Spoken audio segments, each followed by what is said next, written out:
आदाब नाज़रीन, खबरनामे में आपका खैर मकदम है और ख़बरों की तफसीलात के साथ मैं फ़हीम अहमद। और आगाज़ से कबल सुर्खियों पर एक नज़र। वज़ीर आज़म नरेंद्र मोदी ने मॉरिशस के सदर धर्मवीर गोकुल से की मुलाकात। महाकुंभ से लाया गया गंगा का पानी किया पेश। बाबा कौम सर शिव सागर राम गोलाम और सर अनिरुद्ध जगन्नाथ को पेश किया खराज अकीदत।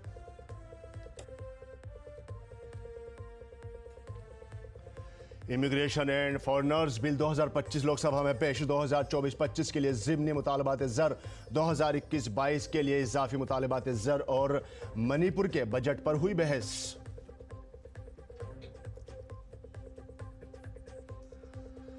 मगरबी बंगाल में हिंदू मंदिर पर हमले और मूर्तियों को तोड़ने के वाकयात पर बीजेपी के एमएलएज ने असेंबली से किया वॉकआउट। बीजेपी ने टीएमसी हुकूमत को करार दिया हिंदू मुखालिफ।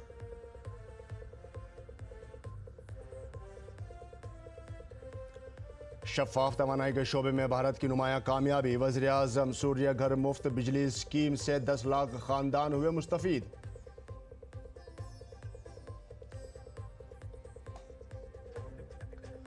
वजारत खेल ने वापस ली रेसलिंग फेडरेशन ऑफ इंडिया की मुअत्तली। घरेलू मुकाबलों के इनकाद और बैनुल-अक़वामी मुकाबलों के लिए कौमी टीमों के इंतखाब का रास्ता हुआ हमवार। और नाज़रीन, अब खबरें तफसील से। और इस वक्त पाकिस्तान से बड़ी खबर आ रही है। पाकिस्तान में मुसाफिर ट्रेन पर हमला किया गया है। बलूच लिबरेशन आर्मी अलहदगी पसंद ग्रुप ने हमले की जिम्मेदारी कबूल की है। अलहदगी पसंदों ने ट्रेन पर अंधाधुंध फायरिंग की है। ये वाक़या उस वक्त पेश आया जब जाफर एक्सप्रेस पाकिस्तान के जनूब मगरबी सूबे बलूचिस्तान के शहर कोटा से खैबर पख्तूनख्वा में पेशावर जा रही थी। पुलिस और रेलवे हुक्काम ने बताया कि ट्रेन में 400 मुसाफिर सवार थे। अलहदगी पसंद ग्रुप ने सिक्योरिटी फोर्सेस समेत मुसाफिरों को यरगमाल बना लिया है। रेलवे हुक्काम ने बताया कि सिक्योरिटी फोर्सेस मौके पर पहुंच गई है। और वज़ीर आज़म नरेंद्र मोदी ने मॉरिशस के सदर धर्मवीर गोकुल से मुलाकात की। पीएम ने उन्हें हाल ही में प्रयागराज में मुनक्किदा महाकुंभ से लाया गया गंगा का पानी पेश किया। दोनों रहनुमाओं के दरमियान होने वाली बातचीत में अहम उमूर पर तबादला ख्याल किया गया।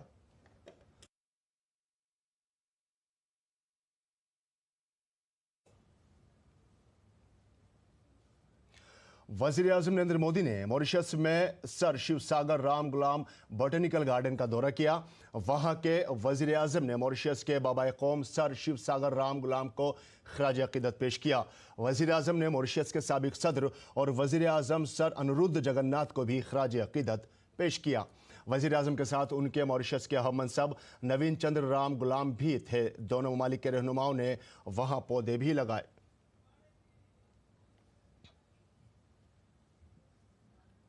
और वज़ीर आज़म नरेंद्र मोदी मॉरिशस के 2 रोज़ा दौरे पर पोर्ट लुइस पहुंचे। वज़ीर आज़म नरेंद्र मोदी के इस्तकबाल के लिए मॉरिशस के वज़ीर आज़म खुद हवाई अड्डे पर पहुंचे।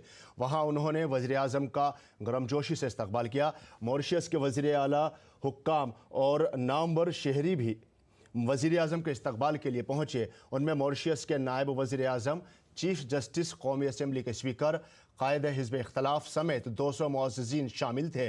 वज़ीर आज़म का इस्तकबाल तोपों की सलामी से किया गया। वहाँ पीएम मोदी को गार्ड ऑफ ऑनर भी दिया गया। इससे कबल 2015 में वज़ीर आज़म मोदी ने मॉरिशस का दौरा किया था। वज़ीर आज़म का यह दौरा कई लिहाज से बहुत ख़ास है। वज़ीर आज़म कल मॉरिशस के कौमी दिन की तकरीब में बतौर मेहमान खुसूसी शिरकत करेंगे। अपने दौरे के दौरान मैरीटाइम सिक्योरिटी, सलाहियत साजी और तिजारत के शोबों में कई मुआहिदों पर दस्तखत किए जाने का इम्कान है। मॉरिशस भारत का करीबी समुद्री पड़ोसी है और बहरिया हिंद में एक अहम शराकतदार है।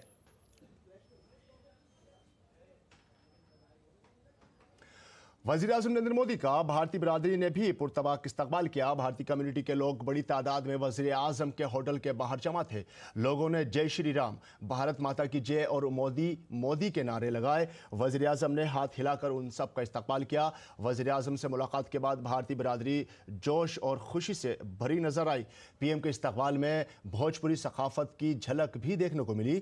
वज़ीर आज़म की आमद पर जोश और खुशी के जज्बात का इजहार गीत के जरिए भी किया गया।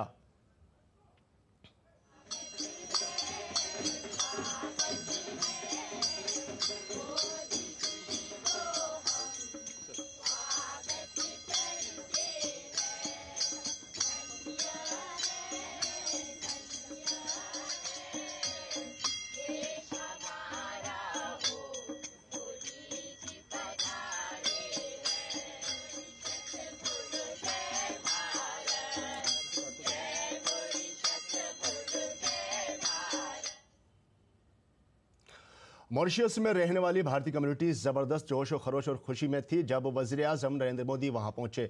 वज़ीर-ए-आज़म से मुलाकात के बाद लोग बहुत खुश नजर आए। हमारी नामानिगार जया ने कुछ लोगों से बात भी की। यात्रा जो है मॉरिशस के लिए और भारत के लिए, दोनों के लिए सुखद रहे।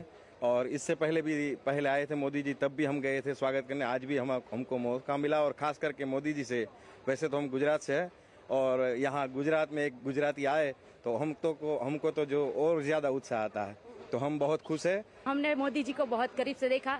हम गुजराती है, मोदी जी भी गुजराती है, तो उसने हमसे गुजराती में भी बात की, तो हमें बहुत अच्छा लगा। He is like my role model. I really feel like he motivates me in my life. बड़ा ही अच्छा अनुभव था। He is really like, his personality is very charming and it was really inspiring to watch him. हम लोग बहुत excited थे, और मोदी जी को देख के हम लोग बहुत खुश हुए। We are blessed. We are here in Mauritius and seeing live Shri Narendra Modi. We are so blessed. बहुत अच्छा लगा सर यहाँ आए, हम उनको देखे, मिले, सर ने हमसे हाथ भी मिलाया। बहुत अच्छी फीलिंग आ रही है और प्राउड फील होता है हमारे सर को और हमारे देश को लेकर के। Thank you. एक महान आत्मा है, क्या उनका दर्शन करना भी एक बहुत बड़ी बात है। हम मुंबई से हैं, खास यहाँ आए हैं मोदी साहब को देखने के लिए। आने वाले अगले 5 सालों में ये जो दोस्ती है ये और भी गहरी हो। जैसे हमारे वेदों में कहा गया अतिथि देवो भव, उसी परंपरा को हम यहाँ निभाते हुए आदरणीय हमारे प्रधानमंत्री जी का हम स्वागत किए मॉरिशस की धरती पर। लोकसभा में आज मरकजी हुकूमत ने गैर कानूनी दरअंदाजी को रोकने के लिए इमिग्रेशन एंड फॉरेनर्स बिल 2025 पेश किया। मरकजी वजीर ममलिकत बराए दाखिला नित्यानंद राय ने यह बिल ऐवान में पेश किया। कांग्रेस और तृणमूल कांग्रेस ने बिल की मुखालफत की। कांग्रेस ने बिल को वापस लेने या जेपीसी में शामिल करने का मुतालिबा किया। मरकजी वजीर ममलिकत बराए दाखिला नित्यानंद राय ने लोकसभा को बताया कि यह बिल भारत की खुद मुख्तारी और सलामती के लिए बहुत अहम है। इस बिल का मकसद भारत के इमिग्रेशन कवानीन को जदीद और मजबूत बनाना है।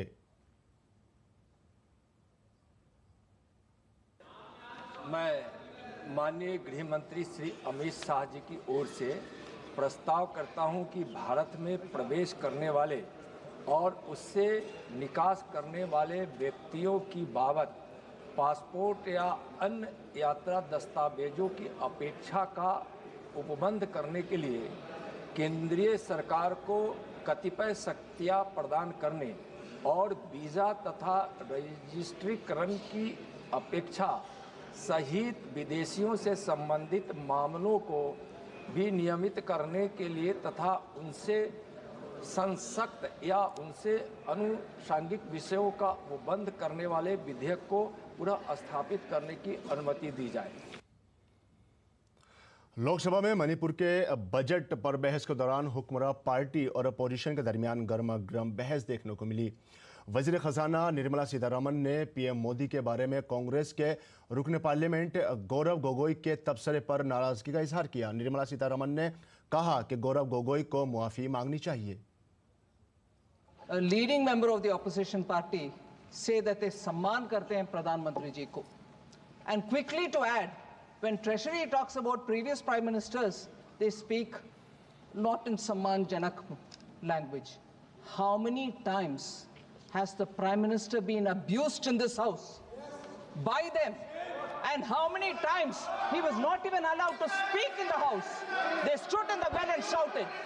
Will the honorable member Gaurav Gogoi apologize for the number of times they've called abusive names to the PM? Today he's ironing out all that. He's whitewashing all that. That's not allowed. He should have the grace. He should have the grace to admit that they have abused the Prime Minister. It was wrong and they shall not do it again. वहीं लोकसभा में वक्फे सवालात के दौरान वज़ीर ज़राअत शिवराज सिंह चौहान ने किसान सम्मान निधि योजना के तहत तमिलनाडु के महरूम किसानों को शामिल करने का यकीन दिलाया। उन्होंने इस सिलसिले में रियासती हुकूमत से ताउन की दरख्वास्त भी की। तमिलनाडु में भी कोई पात्र किसान बचाओ, हम राज्य सरकारों से आग्रह करते हैं वो पोर्टल में अपडेट करें, आवेदन ऑनलाइन कॉमन सर्विस सेंटर से उनका अपलोड कर दें, उनके नाम निश्चित तौर पर जोड़ दिए जाएंगे। लगभग ऐसे 14,000 किसान हैं जिनको उनको छानबीन करनी तमिलनाडु की सरकार को, वो छानबीन करके भेज दें, सारे नाम जोड़ दिए जाएंगे। यहाँ से एक दिन की देरी भी नहीं होगी, ये मैं उनको आश्वस्त करता हूँ। और अगर वो चाहें तो तमिलनाडु के लिए हम एक और विशेष अभियान चला सकते हैं। पात्र किसानों का नाम जोड़ने के लिए केंद्र सरकार प्रतिबद्ध लाभ देने के लिए, अभी मनरेगा की बात हुई थी तब भी 7,000 करोड़ 7,600 करोड़ रुपए तमिलनाडु को दिए गए, आज तक के सबसे ज्यादा। हमने कोई कोताही नहीं। वज़ीर-ए-आज़म नरेंद्र मोदी की दूरअंदेश क़यादत में भारत ने शफ़ाफ़ तवानाई के मैदान में नुमायां कामयाबी हासिल की है। अब 10 लाख घरों की छत पर शम्सी तवानाई पैनल लगाया जा रहा है। प्रधानमंत्री सूर्य घर मुफ्त बिजली स्कीम पूरे मुल्क में बिजली के इस्तेमाल के तरीके को बदल रही है। लोग बिजली के बिलों में कमी, तवानाई की हिफाजत और एक पायदार मुस्तकबिल की तरफ बढ़ रही है। इस सबसे ज़्यादा असर गुजरात, महाराष्ट्र और उत्तर प्रदेश में देखा गया है, जहां शम्सी तवानाई को अपनाना भारत की सब्ज़ तवानाई की मुंतकली में अहम किरदार अदा कर रहा है। ये इकदाम सिर्फ बिजली की लागत को बचाने के बारे में नहीं है, बल्कि तवानाई के इस्तेमाल की आज़ादी के साथ साथ लोगों को बाइख्तियार बनाने और साफ़ सुथरा माहौल बनाने में ताउन देने के बारे में भी है।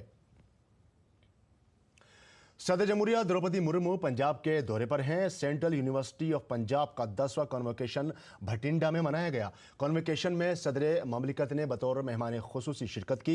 तलबा को उनकी तालीमी कामयाबियों पर डिग्रियां दी गईं। सदर ममलिकत ने अपने खिताब में तलबा से कहा कि जुस्तजू इंसान को नई मालूमात के हुसूल के लिए तरगीब देता है। इसके साथ ही तमगा जीतने वाली ख्वातीन की तारीफ करते हुए सदर जमहूरिया ने कहा कि ख्वातीन की तरक्की समाज की तरक्की का आईना है। बठिंडा विश्वविद्यालय परिवार के सभी सदस्यों भारत की विविधता, एकता और उत्कृष्टता के प्रभावशाली उदाहरण प्रस्तुत करते रहेंगे। मुझे ये देखकर विशेष प्रसन्नता हुई है कि आज के पदक विजेताओं में बेटियों की संख्या लगभग 65% है, जहां 9 में से 8 बालिकाएं हैं। गुरुमत के दर्शन की शिक्षा में जुड़े ये पावन भूमि आप सबके उच्च शिक्षा प्राप्त करने की भूमि भी है। ये आप सभी विद्यार्थियों के लिए गौरव की बात है। सिख गुरु साहेबों के त्याग, बलिदान और उनकी शिक्षा से संचित इस पवित्र भूमि को मैं नमन करती हूँ। जमीन के बदले नौकरी के घपले में तेज प्रताप यादव और हेमा यादव आज राउज एवेन्यू कोर्ट में पेश हुए। राउज एवेन्यू कोर्ट ने तेज प्रताप, हेमा यादव और दीगर मुलजिमों को जमानत दे दी। अदालत ने 50,000 रुपये के ज़ाती मुचलकों पर जमानत दी। दरअसल ये मामला साबिक रेलवे के वजीर लालू प्रसाद यादव के दौर में बगैर इश्तिहार के नौकरी देने के बदले ज़मीन लेने से मुताल्लिक है। लालू यादव और उनके कुनबे पर नौकरी के बदले ज़मीन लिखवाने का इल्ज़ाम है। इस मामले में CBI और ED दोनों जांच कर रही हैं।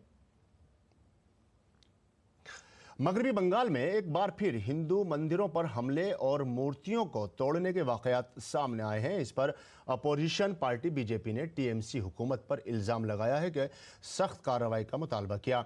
BJP MLAs ने असेंबली से वॉकआउट करके एहतजाज किया। BJP ने TMC हुकूमत को हिंदू मुखालिफ करार दिया।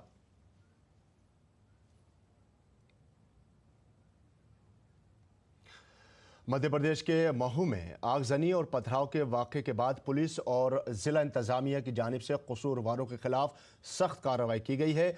वाक़े की वीडियो क्लिपिंग की बुनियाद पर अब तक 25 अफराद की शिनाख्त हो चुकी है, जिनमें से 11 को गिरफ्तार किया जा चुका है और 10 को जेल भेज दिया गया है। पुलिस की तरफ से 4 कसूरवारों के खिलाफ NSA की कार्रवाई करने के लिए कलेक्टर की तजवीज़ भेजी जा रही है। अब महू में मुकम्मल अमन है।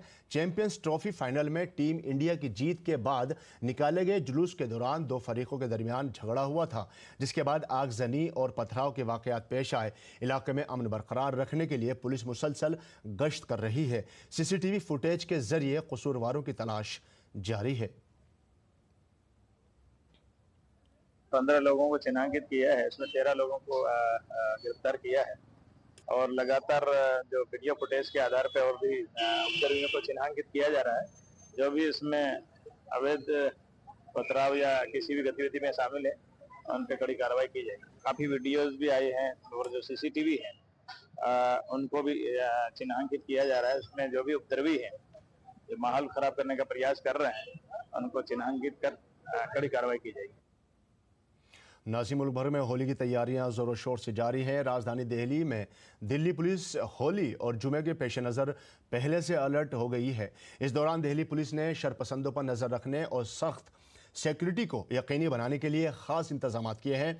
दिल्ली पुलिस 13 और 14 मार्च को हसास इलाकों में बड़ी तादाद में हिफाजती दस्ते तैनात करेगी और अगर किसी ने माहौल ख़राब करने की कोशिश की तो उसे बख्शा नहीं जाएगा। हमारे नामानिगार मुकेश शुक्ला ने इस सिलसिले में जनूबी दिल्ली के डीसीपी अंकित चौहान के साथ ख़ास बातचीत की। होली का त्यौहार आने वाला है और एक बार फिर से पूरा देश रंगों में सराबोर होगा। किस तरह का रहेगा माहौल और राजधानी में क्या खास तौर पर रहेंगे इंतज़ाम, इस पर बात करेंगे और जानने की कोशिश करेंगे। सर, आपके डिस्ट्रिक्ट में क्या कुछ रहने वाली है यहाँ पर सुरक्षा या अरेंजमेंट्स कहें, क्योंकि बड़ा इंपॉर्टेंट होता है, उस दिन जुम्मे की नमाज भी है, तो इसको लेकर के भी एक बार माहौल फिर से गरमाया हुआ है। इसको लेके हम जो एक पब्लिक मीटिंग करेंगे, पहले लोग सेंसिटाइज करेंगे कि होली एक बिल्कुल पीसफुल त्यौहार है, अच्छे तरह मनाएंगे, लोग सब मनाएंगे। हम एडिशनल डिप्लॉयमेंट रखेंगे, लोगों को सेंसिटाइज करेंगे कि बिल्कुल कोई पीसफुल सिचुएशन बनी रहे, एडिशनल डिप्लॉयमेंट रहे, कोई झगड़ा ना हो, कुछ फसाद ना हो, इस टाइप का हम इंश्योर करेंगे लोगों को। तो जो हमारा मेन जो क्लस्टर्स हैं, जैसे जहाँ पे डेंसिटी ऑफ पॉपुलेशन ज़्यादा है वहाँ पे डिप्लॉयमेंट ज़्यादा रहेगा, उन लोगों पे नज़र ज़्यादा रहेगी और जो नोटोरियस टाइप के एलिमेंट्स हैं उनको डिटेन किया जाएगा और उनको पहले ही अलर्ट किया जाएगा इस चीज़ के बारे में। एक चीज़ और देखी गई है उस दिन, क्योंकि आमतौर पर एक ऐसा त्यौहार है, लोग जनरली लगा देते हैं कलर्स, फीमेल्स को लेकर के उनको भी रहता है कि भाई उनकी एक सिक्योरिटी जो प्रायोरिटी पे आ जाती है, तो वहाँ पर उनके लिए क्या कुछ रहेगा कि भाई वो भी पीसफुली अपनी होली मना पाएँ, एंजॉय कर पाएँ। अभी रिसेंटली पीएचक्यू ने शिष्टाचार स्क्वाड्स को फॉर्म किया है, उसमें एक इंस्पेक्टर के अंडर फीमेल स्टाफ भी है, मेल स्टाफ भी है, टू इंश्योर कि फीमेल सेफ फील करें। तो इनको हम ऑन फील्ड रखेंगे उस दिन काफ़ी ज़्यादा और फर्दर इसके और मल्टीपल स्क्वाड्स और बढ़ा देंगे उस दिन के लिए, ताकि लोग थोड़ा सेफ फील कर सके। फीमेल की सेफ्टी खासकर इंश्योर की जाएगी। और कई ऐसे आपने बताया कि रॉन्ग एलिमेंट्स हैं जो उस दिन ज़्यादा दंगे करते हैं, लीकर कंज्यूम ज़्यादा करते हैं, कुछ ऐसे होते हैं जो इलीगली इसको ज़्यादा सेल आउट करते हैं, तो उन पर क्या नकेल कसी जाएगी, उसके लिए क्या कुछ स्पेशल प्लानिंग करी है? उनके लिए खासकर उनको चयनित किया जा चुका है, उनको बुला के थाने में सेंसिटाइज करेंगे, प्लस उनको बताएंगे कि भाई इस टाइप की एक्टिविटी में शामिल ना हो और ख़ास अलर्ट उन पे किया जाएगा उस दिन के लिए। तो होली को लेकर के क्या मैसेज देंगे पब्लिक को, क्योंकि एक बड़ा त्यौहार होता है और बड़ी खुशी से मनाया जाता है। होली को बिल्कुल फ्रीली मनाएं, अच्छी तरह मनाएं, दिल्ली पुलिस आपके साथ है, कोई दिक्कत आएगी तो हम सब आपके साथ हैं। बिल्कुल। तो बहुत बहुत शुक्रिया अंकित जी का, जो बता रहे थे कि दिल्ली पुलिस पूरी तरह से तैयार और हर बार की तरह दिल्ली पुलिस अपने रोल को बखूबी निभाती है। इस बार भी होली जो है वो पीसफुल मनाई जाएगी और लोग इसको एंजॉय करेंगे। कैमरामैन कुमार दत्ता के साथ मैं मुकेश शुक्ला, डीडी न्यूज़ दिल्ली। और national cadet corps directorate Chhattisgarh ने अपने सबसे बड़े ग्रुप हेडक्वार्टर रायपुर के ज़ेर एहतमाम इस हफ्ते जशपुर हवाई पट्टी पर एक प्रवास तरबियती प्रोग्राम शुरू किया है। इस इक़दाम का मकसद दारुल हुकूमत से दूर इब्तदा इलाकों के नौजवान हवाबाजों को आला मेयार की तरबियत और ज़रूरी तजुर्बा फराहम करना है। पेशी छत्तीसगढ़ से डीडी न्यूज़ के नुमाइंदे सोमेश पटेल की यह खास रिपोर्ट। एयर एनसीसी की परवास जशपुर के आसमान पर गूंज रही है। नौजवानों को उड़ान भरने का सुनहरी मौका मिल रहा है। एयर एनसीसी का खुसूसी तरबियती प्रोग्राम जशपुर में जारी। ये तरबियत उन नौजवानों के लिए अहम है जो हवाबाजी के शोबे में कैरियर बनाना चाहते हैं। तरबियत के लिए 2 सीटों वाला माइक्रो लाइट तैयारा लाया गया। इन दिनों जशपुर का खुला आसमान नौजवानों के उड़ने के ख्वाब को हकीकत बना रहा है। 3 CG एयर स्क्वाड्रन रायपुर के बैनर तले फिजाइया पट्टी पर air NCC national cadet corps को खुसूसी तरबियत प्रोग्राम के तहत तरबियत दी जा रही है, जिसमें एनसीसी सीनियर डिवीजन के नौजवान कैडेट्स हिस्सा ले रहे हैं। इन 2 सीटों वाले माइक्रोलाइट तैयारे के जरिए तैयारे के टेक ऑफ, लैंडिंग और ऑपरेशन के बारे में बुनियादी मालूमात फराहम की जा रही हैं। इस तरबियती मरकज़ का क़याम छत्तीसगढ़ के नौजवान कैडेट्स को अपनी सलाहियतों को निखारने और प्रवास के मैदान में आला मेयार तक पहुंचाने का एक मुनफरिद मौका फराहम कर रहा है। अब उन्हें अपने हवाई सफर के ख्वाबों को जमीन पर लाने का मौका मिलेगा और आला सतह पर मुल्क की सलामती और खिदमत में अपना किरदार अदा कर सकेंगे। 9th-10th में सर मैंने जेडी किया हुआ है एयर एनसीसी में, और मेरे को ये मोटिवेशन था कि सर कि मेरे को डिफेंस में जाना है, एयर एनसीसी में जाना है, मेरे को एयरफोर्स में जाना है। तो मैंने सोचा कि सर ये हमारे जो साइंस कॉलेज रायपुर है सर, उस पर भी हमें अपॉर्चुनिटी मिला सर ये कि एनसीसी का, क्योंकि वहाँ थी सर एनसीसी। मैंने सर इनरोलमेंट लिया सर, और सेकेंड ईयर में सर फ्लाइंग हुई है सर, उसके बाद ये थर्ड ईयर में है सर। यहाँ का जो एयरपोर्ट है वो काफ़ी अच्छा रहा है और यहाँ फ्लाइंग करने में हमें दिक्कत नहीं हुई सर। और छत्तीसगढ़ में काफ़ी बहुत सारे बच्चे हैं लेकिन उनको मौका नहीं मिल पाता एयर एनसीसी ज्वाइन करने का। हम वो लक्की बच्चे हैं सर जो जिन्हें एयर एनसीसी ज्वाइन करने का मौका मिला और ये वायरस में उड़ने का मौका मिला सर। जब पहली बार फ्लाई किया था सर तो बहुत अच्छा था सर। एक बार ऐसा रहता है सर कि सिविल में सर कॉकपिट में बैठने का भी मौका नहीं मिलता सर। हम बाकी एयरक्राफ्ट में बैठ सकते हैं लेकिन ऐसा पैसेंजर बैठ सकते हैं पीछे। बट सर पहली बार ऐसा है कि हम एनसीसी के लिए तो हम एक सिविलियन के तौर पे कॉकपिट में बैठ के सर हमने फ्लाई किया है। भारतीय फिजाइया के विंग कमांडर विवेक कुमार साहू का कहना है कि 100 से ज्यादा एनसीसी कैडेट्स को परवाज की तरबियत दी जाएगी।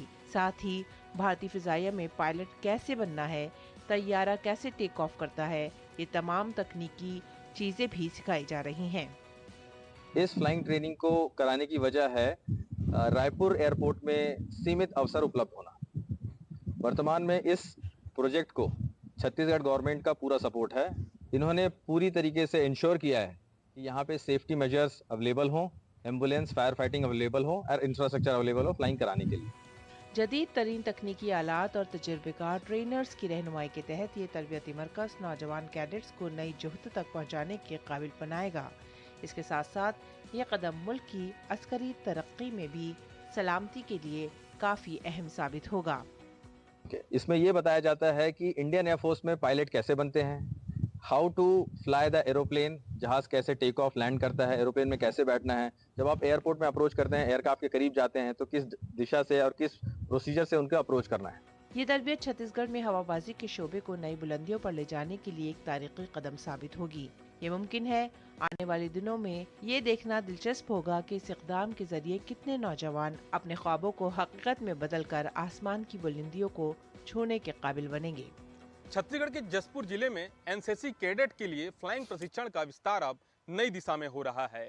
इस नए केंद्र के खुलने से युवा कैडेट को उन्नत एयरक्राफ्ट प्रशिक्षण मिलेगा, जिससे वह न केवल शारीरिक रूप से सक्षम होंगे बल्कि तकनीकी नेतृत्व और कौशल में भी माहिर बनेंगे। Somesh Patel, DD news, Chhattisgarh.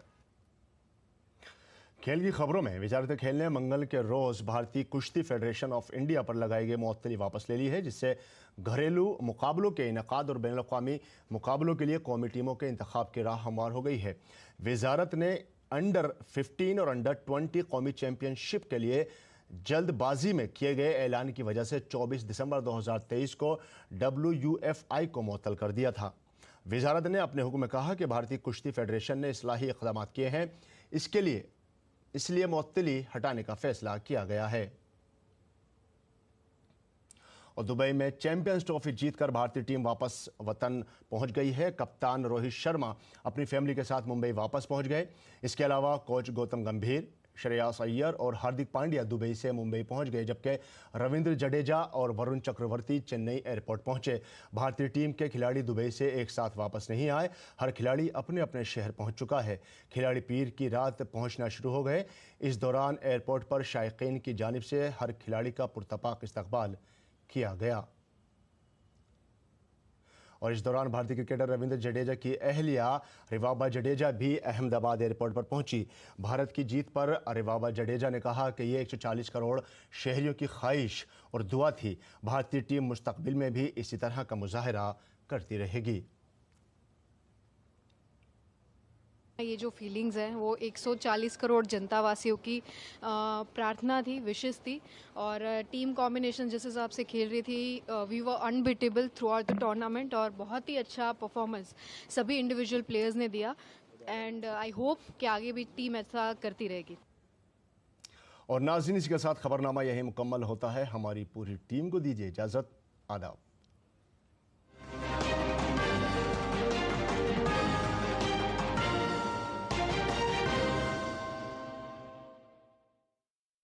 पापा, हम लोग भी साथ